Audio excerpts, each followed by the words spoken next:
Hi friends, எல்லாருக்கும் வணக்கம். இன்றைக்கி காலை நம்மட்டில் என்ன சாப்பாடுன்னு பார்த்தீங்கன்னா கொண்டக்கடலை பிரியாணி. நாங்கள் எப்படி செய்யலான்னு பார்க்கலாம். முதல்ல ஒரு குக்கர் எடுத்துடுங்க, அல்லது கனமான பாத்திரத்துக்கு எடுத்துடுங்க.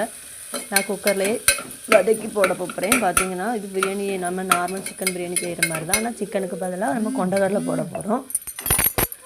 பெருஞ்சீரகம், கருவேப்பிலை, 2 மிளகாய், அப்புறம் வெங்காயம், தக்காளி, இஞ்சி பூண்டு பேஸ்ட்டு எல்லாத்தையும் தனித்தனியாக வதக்கிட்டு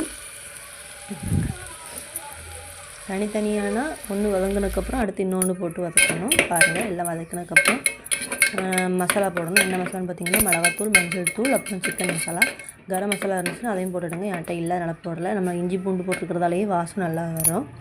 அப்புறம் பார்த்திங்கன்னா எல்லாம் மசாலா வாடெல்லாம் போனதுக்கப்புறம் ஊற வச்சுருந்து கொண்டக்கடலையை போடணும். வெள்ளைக்கடலை இருந்தால் வெள்ளைக்கடலை போடலாம். என்கிட்ட கருப்பு வெள்ளைக்கடலை, கருப்பு கொண்டக்கடலை போட்டு அதையும் நல்லா கிளறி விட்டுட்டு மசாலா கொண்டக்கடலை எல்லா இடமும் மசாலா படுற மாதிரி நல்லா கிளறி விட்டுட்டு பாருங்கள் எவ்வளோ அழகாக பட்டிருக்கு பாருங்கள். எல்லா இடமும் மசாலாவும் கொண்டக்கடலை, தக்காளி கிரேவி எல்லாம் சேர்ந்து கொண்டக்கடலை படுற மாதிரி நல்லா வரைச்சிட்டு ஒரு கப்புக்கு 1 கப் அரிசிக்கு 3 கப் தண்ணி. பிரியாணி அரிசினா 2 கப் ஊற்றினா போதும்.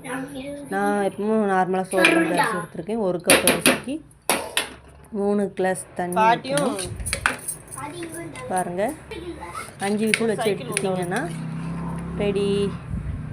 பிரியாணி அரிசியாக இருந்தால் 2 விசில் போதும். சாதம் வைக்கிற அரிசியாக இருந்துச்சுன்னா 5 விசில் வச்சு விடுங்க. அப்போ தான் நல்லா கொலையாக வரும். கொத்தமல்லி பூ இருந்தால் லாஸ்ட்டில் தூவிடுங்க.